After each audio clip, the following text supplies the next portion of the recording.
Sino ang merong pinakamalakas na presidential trajectory for 2028?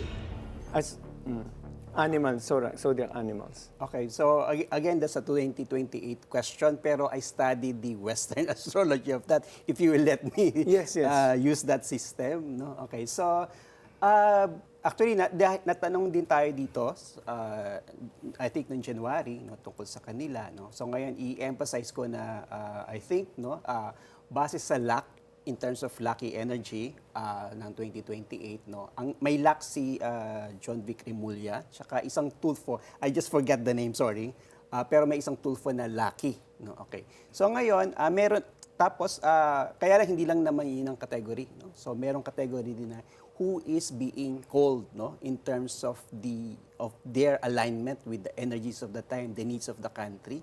So I think, no, nag-a-align doon si Senator Ontiveros, no, because of certain, no, alignment, no, nung kaniyang planets.